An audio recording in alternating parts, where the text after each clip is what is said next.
Well, good morning, Heaven's Hour here on 98.5 WJTE, the Light of London, and Heaven's Hour on Facebook and on YouTube live here in the studio this morning. Ethan Eversole, JJ Combs, and it's so glad to be back in here with you on another live Saturday morning edition of Heaven's Hour. We're missing a couple guys this morning. Elijah, he promises he will be back next week. And then we have great news for Brother Elijah, Sister McKenzie, and my man, I call him Tank. I told Elijah, I said, Zane, I know that. And I'll always respect his name, and I'll call him his name when it's needed. But to me, he's Tank. I'm going to call when that little boy is hitting dingers in Little League at 12 years old. I'm going to be screaming, that's Tank. That's my boy Tank right there. Because whenever he was born, he was a chunk, and he's still a tank. And so I told Elijah, I said, that's Tank. He's going to be Tank forever for me. So they're at home. They have been able to they broke out of the hospital this past week, actually last night at about 8 o'clock last night, 8:30, 9, something like that. So they were able to spend, and just think about this for a second, JJ, that baby is now 4 weeks old, and they've spent now a total of 2 nights at home. That's crazy. Yeah. I mean, I can't imagine having, and I know you went through a lot with Willow, but having a newborn baby and spending that much time at the hospital and being in your house for 2 nights. But they finally got to come home last night. Praise the Lord. Give him all the glory for that. That baby is perfectly healthy. And he is at the house with his mommy and his daddy. And they are thrilled to death to be back home with that little boy. Big John, I don't have much of a reason for him this morning. He had something to do, so we'll just leave it at that. And we'll hope to have him back in here next week as well. But we are kind of stepping away from the door series this morning. I mean, we're still in it. There's still a few doors. Actually, I texted one to the boys just the other day. We've still got some doors to go through. But since we're still a little short-handed this morning, we're going to step away from that. JJ had a thought a couple days ago that he sent me, and I said, well, let's roll with that this Saturday since it's just me and you. And, we might go the whole hour. We might be short. We might be long. Whatever the Lord wants to do, we'll do it. And we'll see what he has in store. But before we get rolling, I want to pop something up on the screen here. There is a QR code coming up here on the top left-hand corner. We decided to do that for anybody out there that might be wanting to just donate to the ministry. And I don't like doing this because I don't like people thinking we're trying to beg for money. That's not at all what we're trying to do. This is just a if you feel led kind of thing, but you might not want your name put out there on a commercial or anything like that. That QR code is money sent directly to us that we can use towards the ministry. And what we mean by that is getting new equipment. We're still trying to upgrade. There's a lot of stuff in here that we've got to get still. And I'll be honest, when we started doing this, JJ, we were using borrowed stuff. I mean, everything we had was borrowed. Now we are in here this morning where we're pretty much 90% everything we have is now Heaven's Hours. And we're still got to get a few things. I'll be honest. We've got to get a computer. We need a bigger soundboard, a podcast soundboard. And I'll be honest, it's about $400. And so, I mean, we're just, if there's anybody out there that wants to put towards that ministry, there's your opportunity. And we can get that money sent to us. We'll put it directly towards getting stuff for this ministry. So I'll leave that up there throughout the duration of the podcast or of the live show this morning. And you can use that throughout the show or tell somebody, hey, I know you said you wanted to maybe donate to this ministry. Right here's your opportunity. So we'll leave that up there. Also, if you want to sponsor, if you want to be a priority sponsor for Heaven's Hour, you can reach out to Kip Jervis at the Light of London. And he can get you rolling with that. He's got the packages and all those deals.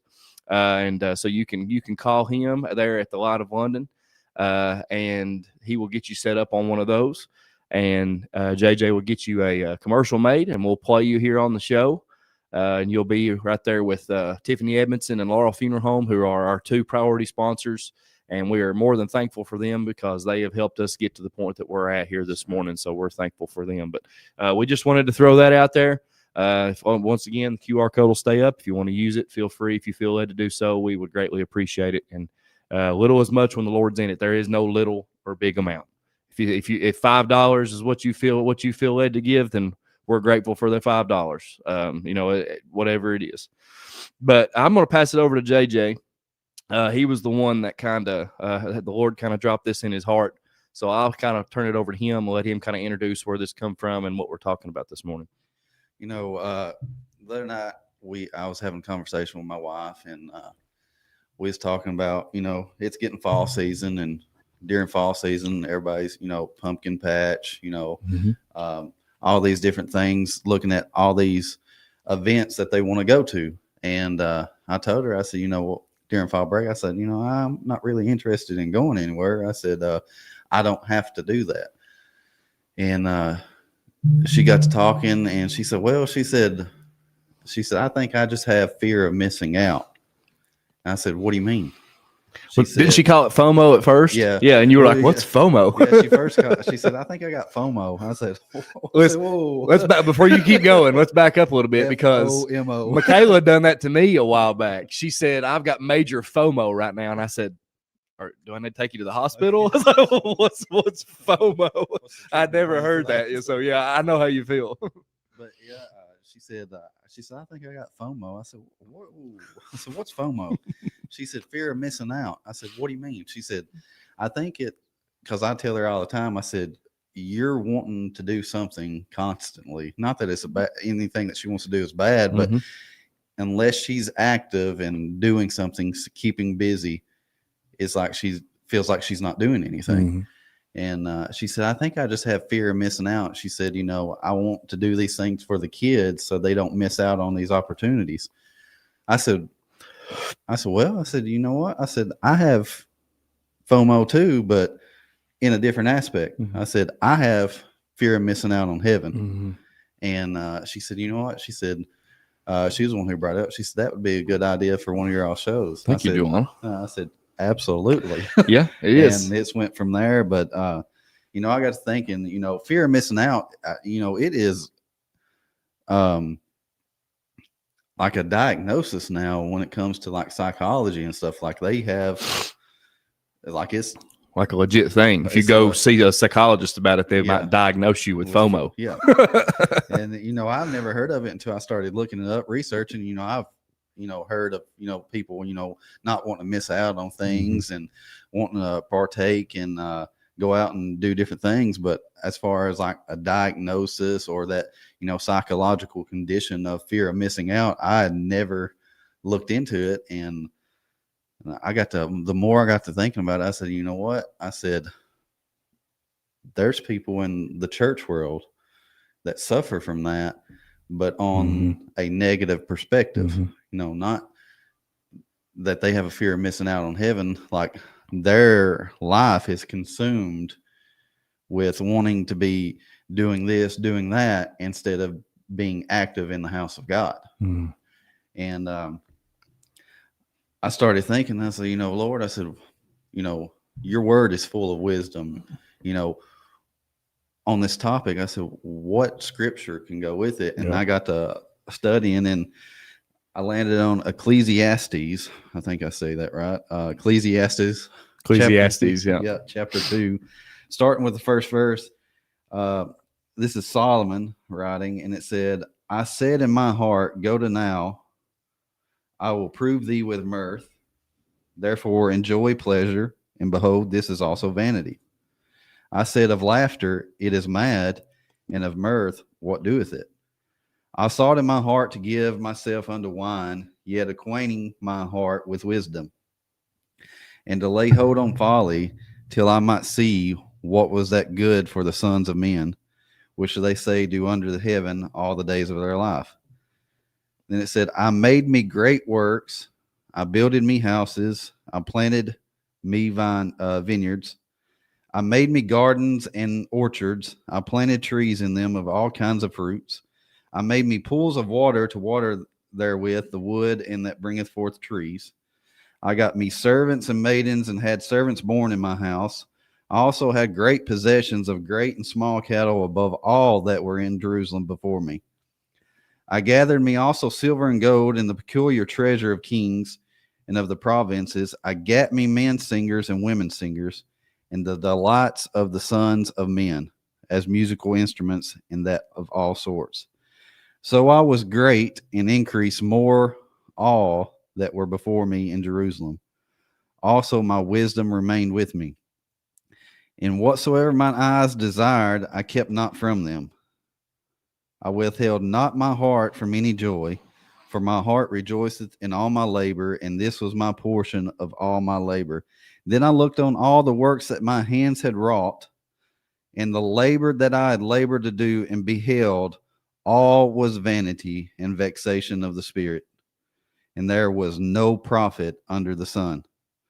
I got to thinking about that, and so many times people suffer from this fear of missing out, that they go out and they think that they have to have this, they have to have that in order to be happy, to be considered satisfied or successful in life. They have to have the finest things and all this stuff. I'm not saying is a bad thing, but people get so caught up wanting the best in life. They have to go here, they have to go there, they have to do this, they have to do that, that a lot of times they find themselves missing out on the house of God. Correct. Just like trips and stuff, it's great and wonderful to get some R&R and stuff like that. But when it becomes a habit that you spend more time pursuing other things than you are in the house of God, pursuing God, it becomes an issue. I get to thinking about, in today's modern society and today's modern way of thinking, you have mommy and daddies that are so caught up on little Jim and little Susie, thinking that they're going to be these all-star athletes, that instead of being in the house of God where they need to be, they're taking them to AAU travel games. They're taking them to all these practices, all these different things, instead of having them in the house of God. What's that statistic that says there's 0.7 something percent there's a 0.7 something percent chance your kid is going to make it in a sport professionally, but there's 100% chance they're going to face God one day? Yep.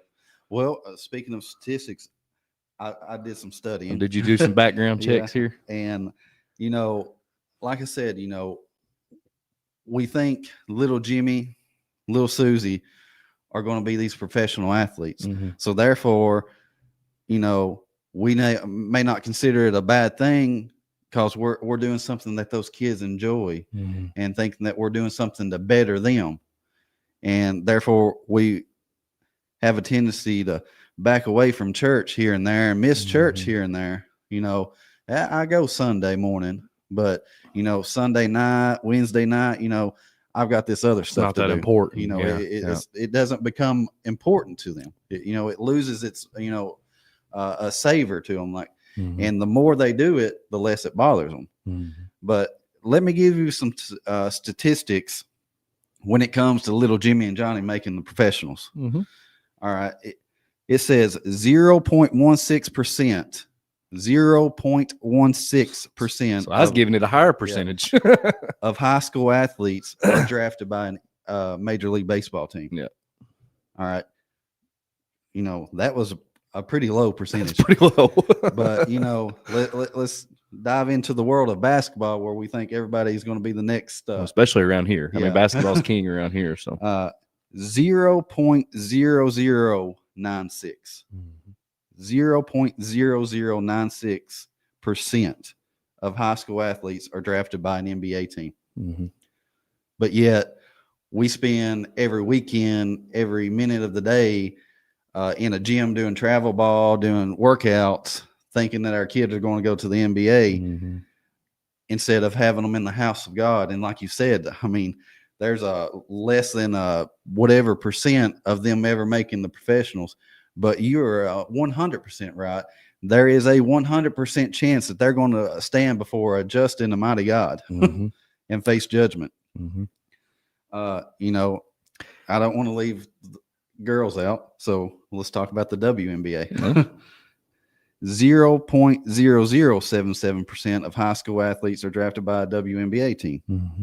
And football, 0.025% of high school athletes are drafted by an NFL team. But let me give you some other statistics while we're on, numbers. Only 20% of Americans attend church weekly at just one service. That's around all over me right there. Yeah. It gives me chills. 20% of Americans only attend church one day a week. 57% of Americans are seldom or never in attendance. You notice how these numbers are significantly higher than those percentages and statistics I just gave about making professional. Mm-hmm. This one really hit me when I looked at this one. It said 75% of people surveyed by this Gallup survey said they thought that religion was losing its influence on American life. Why is that? It's because we are so caught up in this fear of missing out mentality that we start getting away from the things of God, pursuing little small, insignificant gratifications of the flesh. Mm-hmm. 60% of marriages among Christians end in divorce among Christians who rarely attend church. So when it means rarely attend church, that's talking about one service a week. That's what they consider that. 60% of marriages who are, under the label of Christians end in divorce by people who rarely attend church. People who don't attend church don't regularly attend church are twice as likely to use alcohol or other illegal substances. Mm-hmm. And here's another statistic. 67.1% of people who don't attend church had some form of substance abuse, whether it was alcohol or illegal substances. 67.1%. Now, we get to thinking, it's great going here, doing this thing, doing that thing, but at what cost is it doing to your soul? Mm-hmm. Little Johnny and little Susie may miss out on, travel ball or this opportunity or that opportunity, but what are they really missing out on? When you keep them out of the house of God, what are they really missing out on? When you're teaching them and bringing them up that it's more important to pursue your desires and your dreams of being a professional ball player or whatever it may be, than it is to be saved, sanctified, and filled with the Holy Ghost and on your way to heaven. Mm-hmm. What are we teaching our children? Mm-hmm. What are we teaching those that are around us that are lost, who look at us, as supposed to be, an example, and we're missing church. We're doing this, we're doing that, and they look at us, well, what's any different? Fear of missing out. What are you missing out on? We get to talking about, like I said, in Ecclesiastes, Solomon was talking about all these great things that he had done. Mm-hmm. Then he got to looking back on it, in verse 11, it says, I looked at all the works that my hands had wrought, and on the labor that I'd labored to do, and beheld, all was vanity and vexation of spirit. There was no profit under the sun. What are all these things profiting our soul? Our walk with God? What does all that stuff profit? This fear of missing out mentality that the modern church world has. I have to do this, keeping up with the Joneses. What are we really missing out on? If I miss church to go do this, do that, what if there was a soul weighing imbalance that only I had the key to open up that door to help them get in that day? And I decided to not come. True statement. But fear of missing out. Solomon was talking about this. He said, I did all these great things. I had the best. I had all these things. I did this. I did that. But it was all vanity.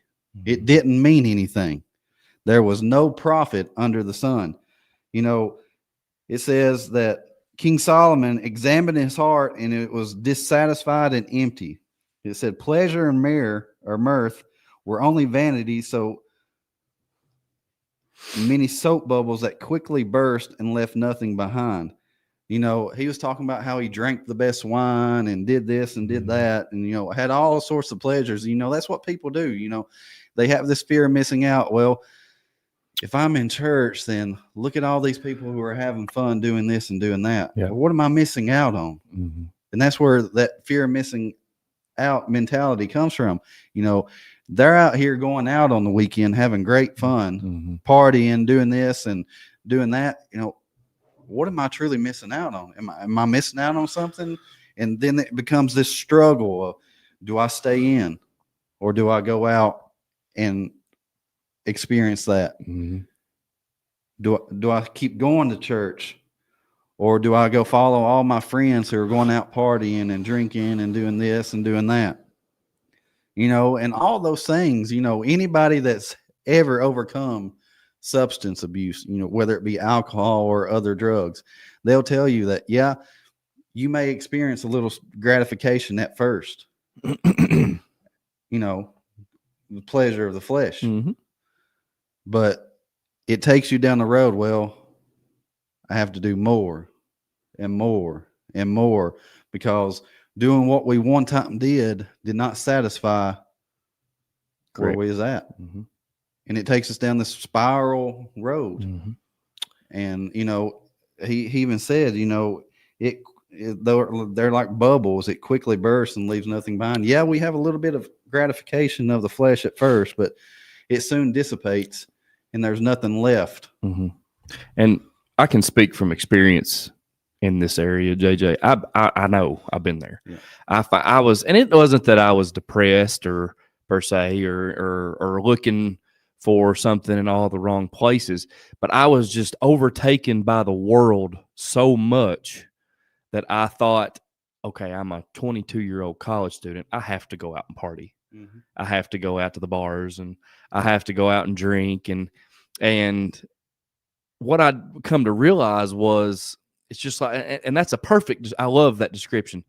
It's a bubble. And, you know, whenever you're in that kind of a state, a confused, drunken state, you could almost say your mind is childlike. You turn into a big kid. You turn into a kid that's not somebody that's not really thinking. You're just doing things on impulse, don't really care what it is. And then you see the repercussions of it after you do it. Well, when I know when my little boy EJ, when he sees a bubble go up, he loves it. But as soon as it pops, he's on to the next one. So that's I love that description. That's a perfect description to describe what that feeling is. That it's great for, and I'm not going to use the word great. Being drunk's not great, but it is a fleshly pleasure. Because you know, and if you've never been drunk before, or never dabbled in that stuff before, don't do it. Number one. Number two, if you have, you know what I'm talking about. And it is something that fills you for just a night, a few hours. And then when you wake up the next morning, JJ, if you don't feel worse than you did before you started the night before, then it's not worth it. There's not one thing that's worth in that world going out there and because I've done it. I've not experienced with no hard drugs or anything like that, but I drunk like a fish. And I can sit here and tell you that there's not one good thing. You know, Pastor Chris says, tell me one good thing that's going to come from drinking. If you are taking something in that is going to alter your state of mind, if it's going to, it don't matter how much it is, JJ. One drink is going to, one beer, if we had one can of beer on this table right here, it's going to affect me and you differently based on our intake. But who's to say that one of those teenage kids that's thinking about getting into the party scene, what's to say that one beer for them don't turn into 10 and they turn into an alcoholic, and then right there, you're responsible for helping that person get to that point. So that's why I'm saying, if you're one of these people that thinks drinking's okay, and it's okay if you just know how to control it. It's okay if you can just if you just drink one and know nothing else. You're sending someone down a path. Absolutely. And well, not only are they going to miss out on all the goodness and greatness that God has for them in the sober mind because they have started down this path of drunkenness, but you're going to end up in a worse position than they are because you're the one that helped them get there. 100%. And another thing, what does that do for your witness? It kills it. It's gone at that point. Because, like I said, I speaking on that, I even before I got back to God, when I was out living in sin, I'd go see people who I'd see Sunday morning, with their hands up worshiping God, belly up to a bar. That's what I'm saying. If you people watching the show, if you walked into a Gondolier bar tonight and saw me and JJ sitting there with a big pint of beer in front of us, would you watch Heaven's Hour anymore? I mean, I wouldn't. I wouldn't turn it on. That right there ain't worth nothing. No. And that's the things in this life. And let's back up to the sports thing. Yeah. I can promise you that man right there is not anti-sports. No. I'm not anti-sports. No. I mean, I'm an athletic director, for heaven's sake. I'm not anti-sports. All of his kids played sports. So we're not saying sports is wrong. No. But what we're saying is it's a matter of priority. Pastor Chris says Sunday morning church is a Saturday night decision. You make your decision on whether you're going to church on Sunday before Sunday even comes. What's that mean, brother? That means you put your priorities in line before those days even come. You already have your plan made out for the weekend.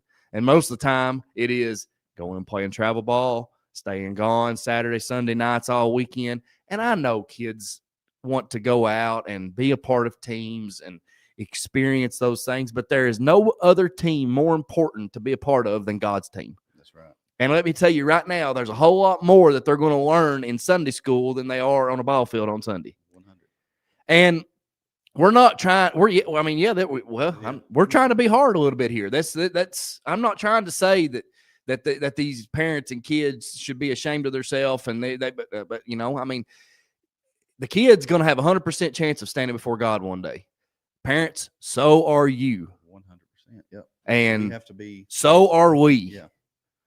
And it's our responsibility. And we talked about this when we did the door of parenthood. Yep. It's our responsibility to make sure that when, not if, when our kids stand before God, it's not Pastor Chris's responsibility. No.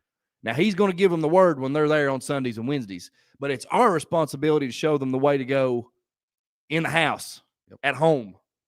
And if we're not doing that, if we're teaching them that things of the world, JJ, are more important than things of God, we're failed. We're failed. We have failed. Yep. 100%. Because once they go down that path, once they already head their way right down in that and they get there, we talk about the doors, talk about an about face 180. The only way to get out of that door is right back the way you come in. That's hard. Because when you get brought up a certain way and you've lived this your whole life, this is the only way you've ever done it. When you get to be 15, 16, 17 years old and you've never spent time in church, it's not important to you. Yeah. And it's just an afterthought. It's something that you do to, and for me, and I grew up in church. I was in church my whole life. My parents still are at the church that I grew up in. And, but it never was a priority to me. And that's one thing that I had to learn was there is nothing. And that's what I talked to Jonathan a little bit about it. The Lord gave me a message a couple of weeks ago. I was down praying at church and I was praying for people and I was praying for lost people that I knew. And I said, Lord, help them see the importance of you. And the Lord really hit me with that. I'm going to preach on the importance of him at some point, because what people don't realize is the importance of him is what makes things in life worth living. He is what is important. And if you value his importance, then the importance that you have in this life is 1,000-fold. Mm-hmm. And there's just so much about this. It's more, JJ, than just, okay, let's get up, put our clothes on. I used to know what it was like to go put on my Sunday fix. Yep. To get up and roll in there right before church time, sit in the back pew and never move and leave there feeling like, all right, I went to church, I done my part. Saturday night, let's stay home, watch football, and not worry about it. Sit on the couch and be a couch potato. I know, and listen, it was a lot sooner than you think ago. It was not very long ago. I know. And the Lord had to radically get a hold of me. And I'm not trying to get too personal, but when I went to, and I know we brag on him all the time, but our pastor Chris is just he's just amazing, man. And I've never met anybody else like him. We went to revival in West Liberty one night, and I had been skipping out of church a lot. I ain't gonna sit here and sugarcoat it. We had moved out there by my mom and dad, and we had sugarcoated. I'm not going to sugarcoat it. We missed a lot. We would go on Sunday mornings usually, but we'd never show back up till the following Sunday morning. And we thought we were doing what we could do because, we moved 45, 50 minutes away from church. And at the time, we even contemplated going every bit 50 minutes. Every bit, yeah. And we contemplated going to a different church, going closer. And if I would have done that, JJ, I would have been out of the will of God. And that comfort over. Yes. And I would have, and him, Stanley, and my spiritual father, Stanley Ford, he never pushed me, but he never quit on me. But he did let me hit rock bottom because he knew that was what was going to fix me. Yep. And so I hit it. And he finally said, "Why don't you go to a revival with me and Chris? It's just me and Chris tonight. We're going to go over to Jonathan Sargent's. Chris is preaching, so come with us." So I said, I hadn't been in a while, and I love going to revivals with them guys.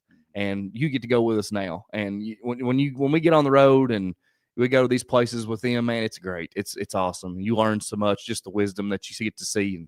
But I went with them that night, and I said it was just us. I was sitting in the back seat listening. I always love sitting and listening to Chris and Stanley talk. And Chris will get to talking about the Bible, and it's amazing. Because if you didn't wait till you ride in a car with him, he'll get to talking about the Bible and messages that he's got and scriptures, and he won't even look at the road. But somehow we never wreck. So that right there will tell you. I mean, Chris will turn around and look at me sitting in the back seat, just like the scene on Dumb and Dumber. Whenever Lloyd turns around that's what Chris will do. And Stanley will have to jab him on the shoulder and say, "Turn around, look at the road, Chris." But we never wreck. He never even gets him out of the lines. I mean, that's just God right there. But we went on that revival, and they never said nothing to me on the way there. They both knew that I wasn't doing the right things. And I wasn't out living like a heathen. I wasn't out cussing, drinking, partying, but I was laying out of church. And my priorities was out of line, and my faithfulness was not there. And they looked at when we got back or on our headed back. It was about a 2-hour trip. West Liberty's a good haul from here. Yeah. And we stopped at Dairy Queen, got us a hamburger, and was on our way back. And we got to talking, and Chris just looked at me and said, "Ethan, you got to work, brother." He said, "But you need to be in church." And just that little bit of wording from that man of God jolted me. And I told him right then and there in that car on the way back, I said, "I'll be there." And I bet you I've missed maybe 1 or 2 times since, and that was just because we were in Tennessee with the kids or something like that, or we was out of town. But it's not big, and that's not me bragging on myself, but that's me realizing the importance and the fear of missing out. Yeah. Because when it hits you, JJ, when you realize that you're living in a way that you probably will miss heaven. Yeah, it does something to you. That's a reality check. Yeah. We talk about that fear of missing out on 2 different perspectives. You have the fear of missing out from a fleshly, worldly viewpoint. Yeah.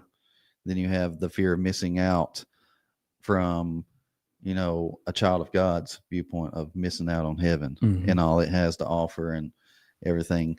And, earlier I talked about, sports statistics, but and like you said, I'm not anti-sport. My dad coached all my life. Coached against Jerry many years. Yeah. And, my kids play sports, and I'm not anti-sport, but what I am anti anything is when you make something a priority above God. Yeah. Because as you said, it is my responsibility as a man of God and as a father to train my children up in the ways that they should go. Yes. And not only that is I'm supposed to protect them from the world. Yeah. We got to be the porters. Yeah. And if I'm showing them that it's okay to miss church, then I'm not protecting them. I'm harming them. Yeah, that's planting a seed. Because I'm a bad seed. I'm pushing them out of the hands where they can have a true, genuine experience of the Holy Ghost Mm-hmm. and into the hands of the world, and saying that's more important than a move of God in your life. Mm-hmm. And I I tell my wife all the time, I said, I understand there's times that you think that I'm hard, Mm-hmm.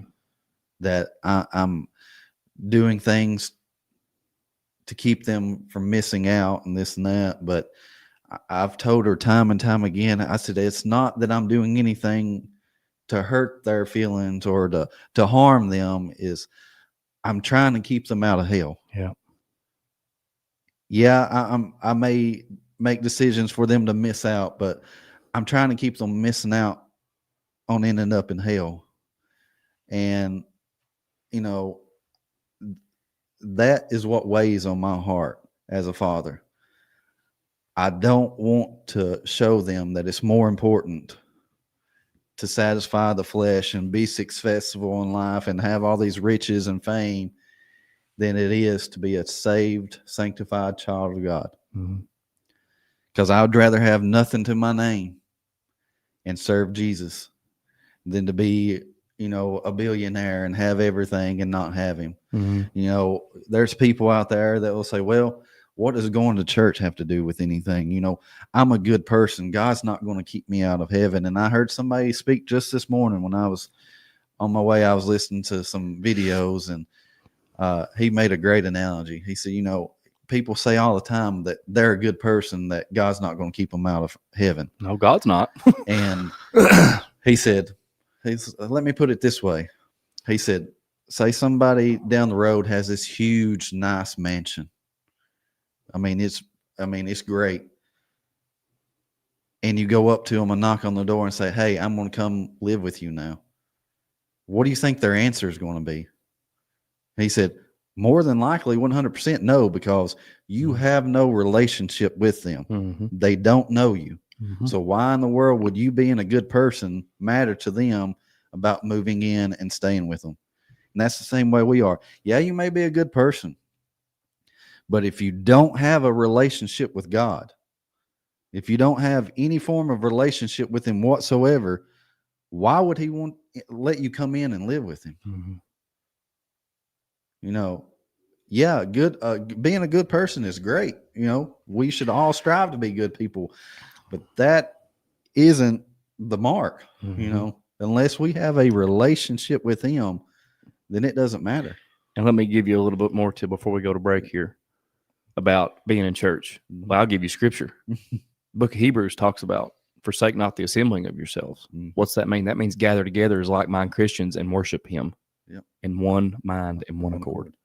And if you don't do that, JJ, okay, the scripture plainly says do that. Mm-hmm. So if you don't do that, what are you doing? You're living in what? Sin. In disobedience. Yep. If you live in disobedience, then you're in sin. Yep. And if you're in sin, you ain't going to heaven.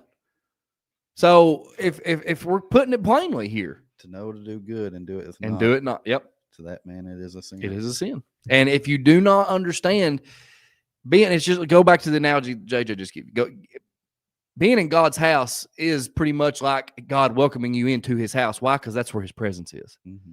And if you are there with like-minded Christians in one mind and one accord, and the presence of God falls, I have a fear of missing out on that. Mm-hmm. The only way I can make you all understand this is tell you, come in and experience it for yourself. Yeah, it needs to be experienced. Experience it. Yep. Because once you experience it, you'll either the devil will try to scare you and make you run from it, or you'll surrender to it. It's one of the two. That's one of my prayers for all my family members that I know that are lost. I pray that they have a true divine encounter with God. Yes. A personal divine encounter with God, because that's what it takes. It's exactly I can talk to them and be a light and be an example, but until they have that personal encounter with him. I mean, JJ, you can sit here on this and talk all day about Jesus. I mean, I have no doubt that you can't sit here and just go on and on about the Bible, different scriptures, different topics, and just talk about how good Jesus is.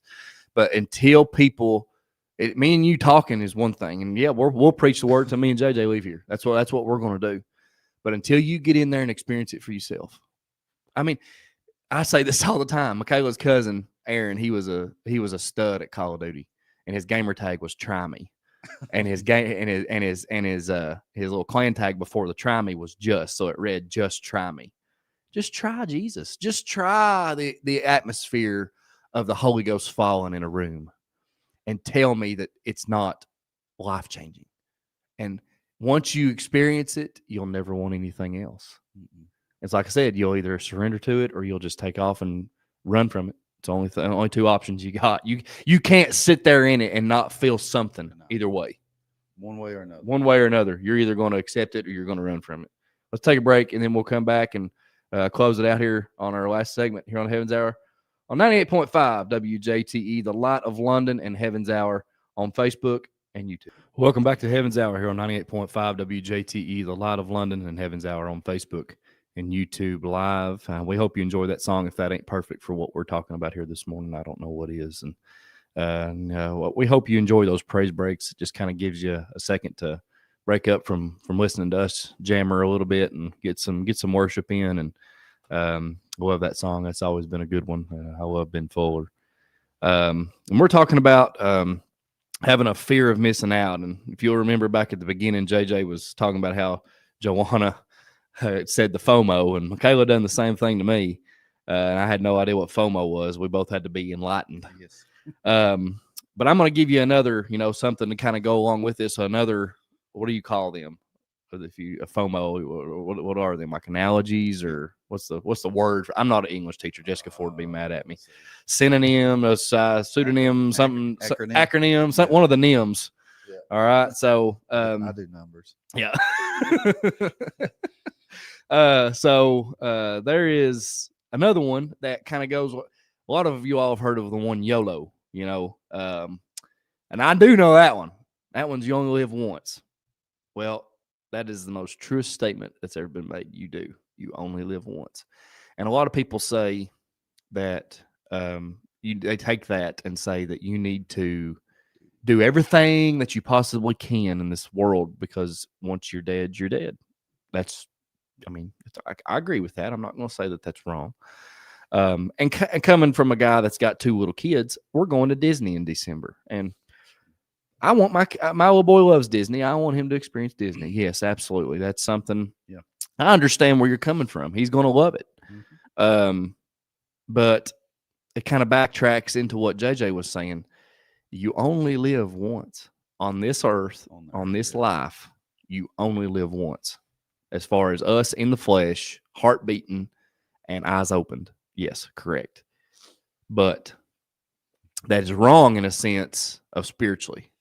Because if you're spiritually right, JJ, you live forever. And if you're spiritually wrong, you're going to live forever too. But it's not going to be great. I'm here to tell you. And there's a preacher that talks about, if you never, and he's an apostolic preacher. His name is Kenneth Carpenter. If you've never watched his sermon on YouTube called A Place Called Hell, I strongly encourage you to go listen to it. Even if you're a saved, born again, on your way to heaven believer, it's a good message, and you need to go listen to it. I've pulled some stuff from a couple of his messages. He's a very good pastor. But there is something on there where he talks about, there's exit signs all over his church. When you get to hell, you have no exit. And it is not going to be a drunken rave sex party. I can tell you that right now. You're not going to like it's the opposite. It's going to be a weeping and gnashing of teeth and eternal torment. And so you can only live once here, but you're going to live forever in one of two places. So you better let the FOMO kick in here of fear of missing out. Are you fearing of missing out on heaven, or are you fearing of missing out on hell? Because you're going to one of two places. And if you think you're going to be okay and live life however you want to, and whenever your eyes close here and your heart stops beating here, you're going to wake up in bottom or top. And and I say that to say, make sure that the YOLO that you support here, the life that you live here, you have to live it for Jesus. And most of that, JJ, and I'm going to kind of talk a little bit, read a little bit in Philippians here, and we're not going to be much longer. We're already creeping towards the end here, but just real quick, out of Philippians 4, I want to talk about having a sense of contentment. And what I mean was kind of backing up to what you said it in the beginning. You talked about how people want to keep up with the Joneses. Mm-hmm. And because a lot of the time, earthly fear of missing out is, I want to do what they do. I want to do what I want to hang out with them, because look at all the stuff they get to do. And if I don't get to hang out with them, then I don't get to do that stuff. So I want to talk. Paul kind of talks about having contentment here to the Philippian church. And Philippians 4:10 says, "But I rejoiced in the Lord greatly, that now at last your care of me hath flourished again, wherein ye were also careful, but ye lacked opportunity. Not that I speak in respect of want, for I have learned in whatsoever state I am, therewith to be content." Well, what's that mean, brother? What are you talking about? That means if you are constantly in a run of trying to say, I want what that person has, or I want to do what that family does, you're never going to be satisfied with what the Lord has placed in your life here. Mm-hmm.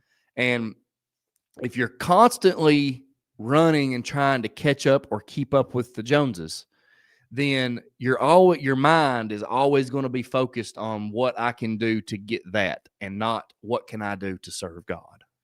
Yeah, backing up, like I think a chapter before that, Paul says, "But what things were gain to me, those I counted loss for Christ." Mm-hmm. We can view it, like you said, that keeping up with the Joneses. Yeah. We all want great things in life. Yeah. We want, and there's nothing wrong with having those things. Provide our kids with opportunities that we didn't have, mm-hmm. but what is our focus and priority? That's what matters. The Pharisees professed that they trusted God, but they measured life by wealth and possessions.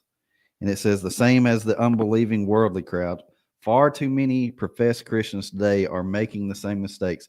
With their lips, they honor the Lord, but with their wealth, they live like the world. Mm-hmm. Modern day Pharisees. We claim we trust God and we believe in God, but is our priorities,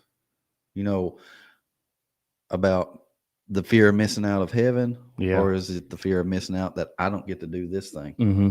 And you can have a fear of missing out. Listen, there's people in the church, JJ, that have a fear of missing out on things in the church. And I get that. And I've got some examples here that I'm going to kind of go through. But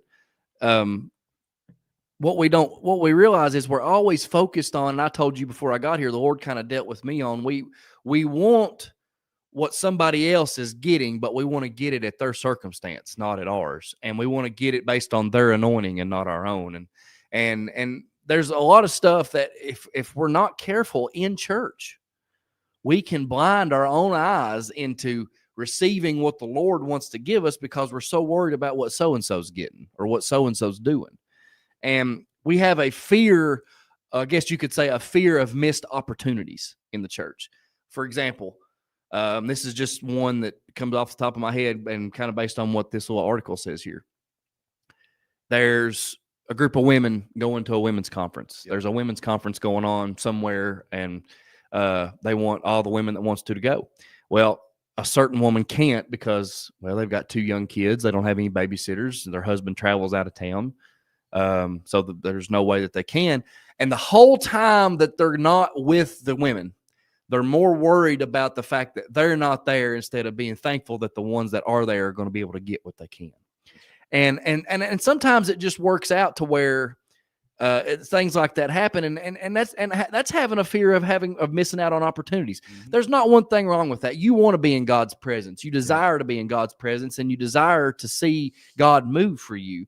But if you're not careful, you're going to allow bitterness and other things to set in because other people are getting something that you wish that you were a part of.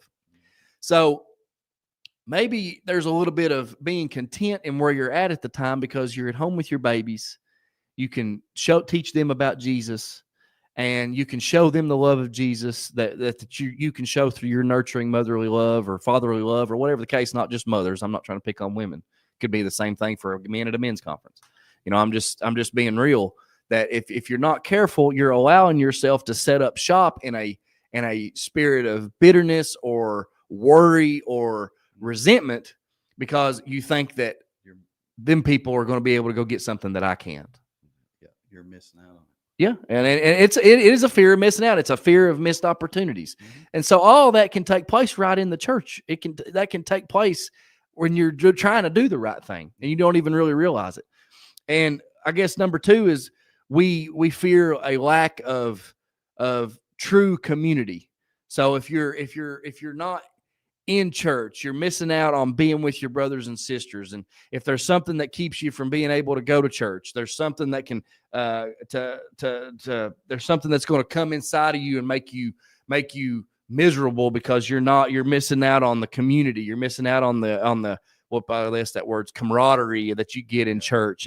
And most of the time, if that's another door, another avenue for something to set in and create a resentment to the house of God.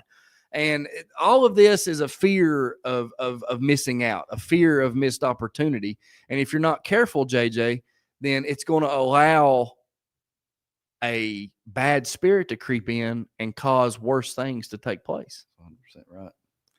And go ahead. You was talking about, being there together with your brothers and sisters. How does a family grow closer? Spending time together, being together. There's one more little point here, and this is my favorite one. It says we fear being useless or unvalued. And I know I've battled with this. I think you have a little bit too. There's been some times where you're in church and you feel like you're just there, and you feel like that there's no point to you and what you're trying to do, and you feel like that there's. So what I'm saying all this to say that this fear of missing out can come in, and listen, anything that the word fear is tied to is against Scripture. 365 times we're told to fear not. So anything that's got fear in it is against what the Word of God has for you.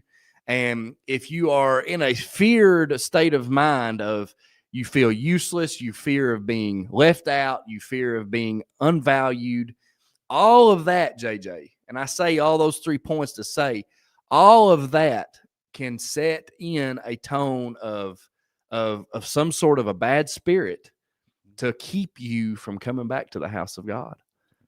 And all of those fears will lead to an ultimate FOMO of you missing out on God's blessings and missing out on heaven. Yeah, in our small group the other night, one of the chapters or parts of the chapter that we were discussing was discussing, what would lead to dishonorable discharges of being an armor bearer. Yeah. And I got to thinking about that. If we are not at church doing what God has called us to do, operating in the ministry or the position or the whatever it is that God is wanting us to do, being in His will. If we are not there, in the military sense, we would be considered AWOL. All right. And when you go AWOL, you get a dishonorable discharge and get kicked out. I don't ever want to abandon my post in the house of God and miss out. Like you said, miss out on the rewards and benefits that are often, and got to thinking about the scriptures in Mark 8. It says, "For what shall it profit a man if he shall gain the whole world and lose his soul?" Jesus was the one asking this question. So, what is your answer today for that question? What profit does it do you if you gain the whole world? You gain this wealth, this notoriety, this status. What is any of that gain to you? you're not missing out on anything in a worldly sense. You have everything that you want to do. You do what you want, but what does that profit you? Mm-hmm. If you do all those things, but yet again, lose your soul. Mm-hmm. Jesus is asking this question, I'd like to ask that question to you out there today. What does it profit you if you have this such great fear of missing out of all these worldly activities and this worldly sense of things that you feel like you're missing out on because so and so is getting to do this, so and so is doing that. What does it profit you to do those things? Mm-hmm. Compared to if I'm truly where I need to be with God, following Him, I'll reap the ultimate benefit, Mm-hmm. the ultimate reward. Mm-hmm. So what profit does it do you? Everything that we've said here, JJ, in the beginning, he kind of gave you the breakdown of how fleshly things can have you create a fear of missing out. And my whole point here was try to give you some things that can happen in the church to give you a fear of missing out. And I like what Paul said here. I read verses 10 and 11 and 4, but I'm going to read verse 12 too. And he says, I know both how to be abased and I know how to be abound. Well, what's that mean? To be abased means to be disciplined. It means to have self-discipline. And then to be abound means to live in prosperity, I guess you could say.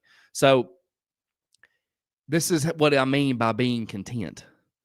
Wherever you are, on whatever part of the scale, if you're on the high part, if you're on the low part, if you're completely balanced, whatever it is, you got to be content with what you have, because if not, you talk about you go back to what in the book we read the other night in small group, JJ. Mm-hmm. It talked about Jonathan and his armor bearer going up to the battle, and it talked about the rocks on each side. It talked about shiny and thorny. Yep. And if you're not careful and you don't keep a contentment, a balance, you're not going to be able to thread the needle to get between the shiny and the thorny. Yeah. You're going to allow yourself to be on the thorny, be miserable, not be able to get anywhere, and actually probably regress instead of progress. Mm-hmm. Or you're going to be on the shiny, and nothing's ever going to be good enough. Right. And you're never going to be able to run and get up to the battle that you have to fight and work for the Lord like you're supposed to, because you're not finding a place of contentment. Now, don't misunderstand me and say that you need to just be satisfied with wherever you're at. No. You need to have a will and a want to progress in the things of God. But through that, you need to have a spirit of contentment to be able to be satisfied with where you are at that moment in time, and not be jealous of somebody else because they're getting something that you're not at the moment. Not have a fear of missing out on a sense of community.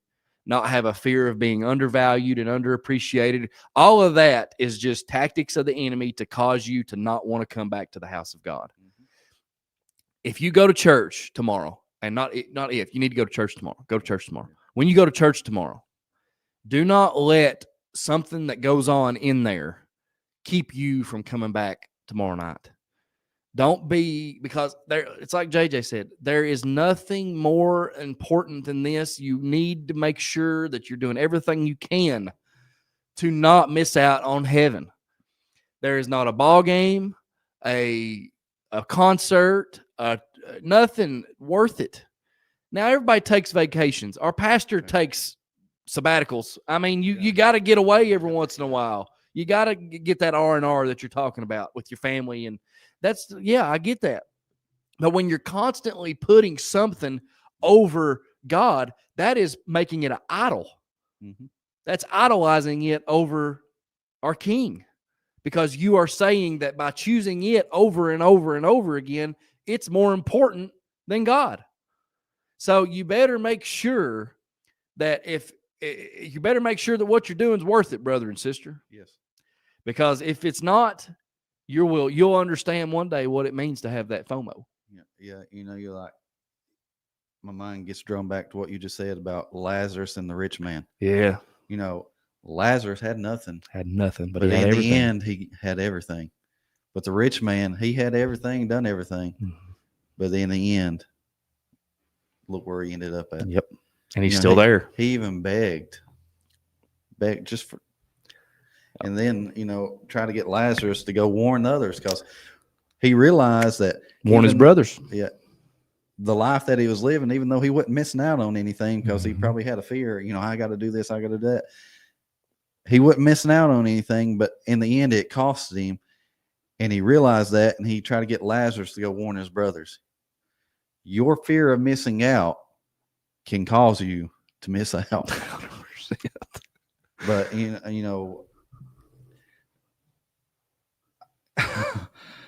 I don't want to miss. I just can't get past. I don't want to miss out on heaven. Mm-mm. And I don't want my family and friends, or I don't want anybody to miss out on heaven. I have had such a great urgency, and I mean, it kind of ties back into what you're saying. I have this fear of missing out of doing things, not bad things, but I have a fear of missing out. I'm not doing enough. Yeah.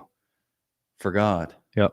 I have a sense of urgency because, I feel with everything in me, time is wrapping up quickly. It's close. And I have a fear of missing out because I'm not doing everything that I need to do, or not doing enough. Mm-hmm. And like I said, I don't want to miss out on heaven. No, I don't want to miss out on heaven. If you miss out on heaven, then you've wasted a whole life. Yeah. Because the God that created you, he created you for a purpose. Mm-hmm. And and get rid of that thought that I'm a good person, he's not going to send me to hell. God doesn't send anyone to hell. We choose where we're going. It's a daily choice. It's a daily walk. We quote the scripture all the time. Paul says we sacrifice our flesh daily. That means we break our flesh away, because we are not part of this world. We are of the world. We are part of the world, but we're not of the world. We are living in it. Yes, we have to, but we don't take place in the earthly things. We should be strangers and pilgrims to this world. And we're to be a peculiar people. Yep. And if you are doing everything you can to look like the world, you're going to do everything you can to miss heaven. I'd also like to, try to encourage someone out there, getting saved isn't the end goal. No. Getting saved. But it's the most important. Don't get me wrong. That's how we get there. It's the most important decision you'll ever make. Exactly. That's not the goal. That's not the point that we're trying to get to. That's the beginning. It opens up doors. And, there's people out there, they've got saved and they feel like they're not good enough, or not qualified, or not equipped to do anything else. And they get saved and they get satisfied and they sit down. But God has a specific work for everybody once they get saved to do. I can't tell you, like, how many times it puts a smile on my face just to see people at the door shaking hands and greeting, making me feel welcome and loved. If anything, everybody can do that. Yep. It's very easy. But don't take no talent. I'd like to encourage people, find the will of God for your life and walk in it. Because like I said, time is running out, and I do not want you to miss out on heaven by delaying walking in your purpose. Yeah. And that's why we do this. That's why we take, I can tell you right now, this man right here would have loved to have stayed in bed a little longer this morning, because I didn't get home till, 12:30 last night after a football game. And I would have loved to have stayed in bed, but we have a calling right here, and we have something that we enjoy doing for God. And if I don't do what he's asked me and called me to do, JJ, that's disobedience, brother. And I don't want to be in disobedience. I don't want to do anything on my part, because if it's like JJ said, just like somebody that doesn't show up to church that Sunday, for all that we know, you had the key to the service that day, and because you didn't show up and do your part, somebody else missed out on an opportunity. And I want to show up and do my part. 100%. I want to be available. I want to have the availability. That might be the door of availability. I don't know. We'll see. There's all kinds of doors that keep popping up. But we thank you for joining us this morning. Great show. That's a good topic. Very needed, and a good break from the door series. We missed Jonathan and Jay and Elijah. Hopefully, we'll be back to full staff next week, and we'll be able to get in here together, and we'll be able to dive into another door or whatever the Lord wants to do. So, thank you for joining us here this Saturday morning. I'll say Elijah probably be itching to get back. He's dying. He is dying to get back in here. So, I can't wait to have him back. He's liable to be in here all fired up, and I can't wait for him to tell you about that baby, and we'll be thrilled to have him back. Tank. And the old time, I always want to say little tank, but you can't use little to describe Tank. So that boy come out a man. He's a man, full blown man. So he almost had a mustache. I think I seen a couple dark hairs. But thank you for joining us, and we appreciate you all out there today. And that QR code there before we go, we'll say again, that is a way to donate to the ministry. We just kind of felt like putting that on there. It's no pressure. That's just if anybody has the want to donate and you don't want your name on a commercial, or we've had people. Yeah, there's been people want to stay anonymous. Mm-hmm. So if you want to do that and just donate that way, feel free right there at that QR code. You can scan that. It'll take you to a GoFundMe for Heaven's Hour, and you can donate right there, and that money will go straight towards the ministry. It's not going in either one of our pockets, JJ or Jonathan and Elijah's pockets. We don't want any money. We don't do this for money. We want to just do what we can to get the production better to help God's kingdom. I was going to say, nothing's went in our pockets, but there's been a lot come out.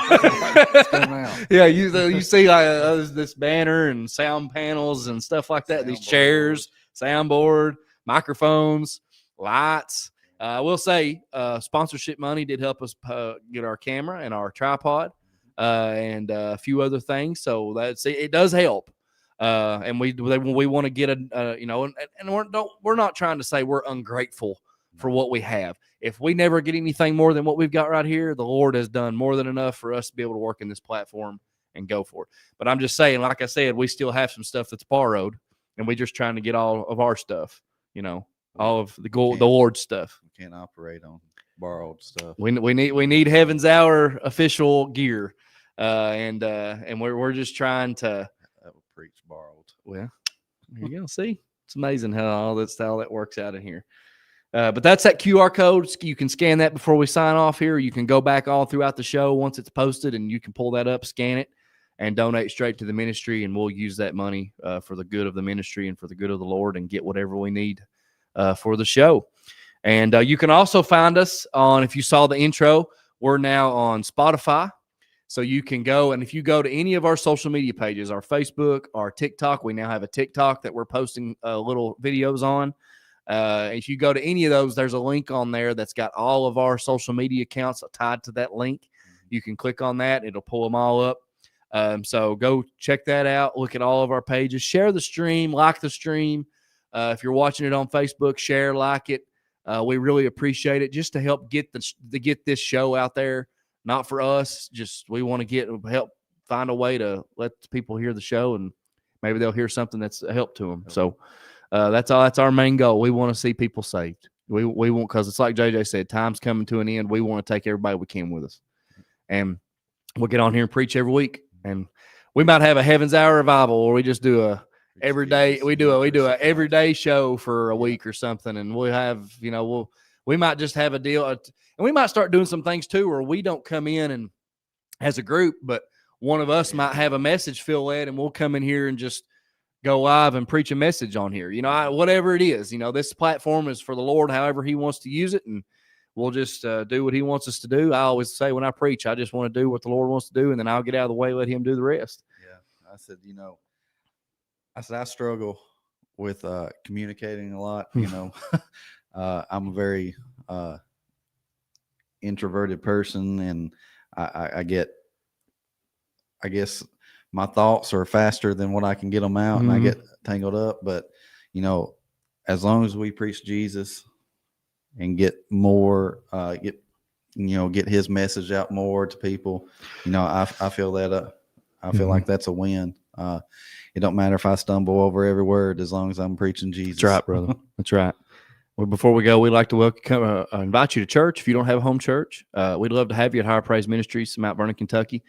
and Pastor Chris Davidson, and me and JJ will be standing right there tomorrow morning. Shake your hand when you walk in. We'll even lead you to a seat. So you come join us in service tomorrow. We have Sunday school 10 o'clock for all ages. We have some Sunday morning worship at 11, and then we also have 6 o'clock evening worship in the sanctuary. So come be with us. If you want to stay in London, come right here to Carmichael. I'm sure Pastor Jeff would love to have you. They have Sunday morning service at 11, Sunday school at 10, and then they have Wednesday evening service at 7. We also have Wednesday evening service at 7 and Bible study. And Pastor Chris is going through a study right now that you do not want to miss on the feast. So come be with us on Wednesday nights for Bible study. And for JJ and JJ Combs, I'm Ethan Eversole. For Kip back at the station, keeping us on the air, on the radio. Everybody a part of this ministry, we're just so thankful for what God's doing, and we just can't thank him enough, and we just want to give him all the honor and glory and praise for it. Right. So thank you for joining us here on Heaven's Hour on 98.5 WJTE, the Lot of London, and thank you for just tuning in and being a part of it. Just you watching helps us more than you know. That lets us know that it's getting out to somebody. So thank you for joining us. Till next week or whatever the Lord wants to do. For JJ, I'm Ethan Eversole. We love you. We're praying for you. Go to church tomorrow. God bless you is our prayer.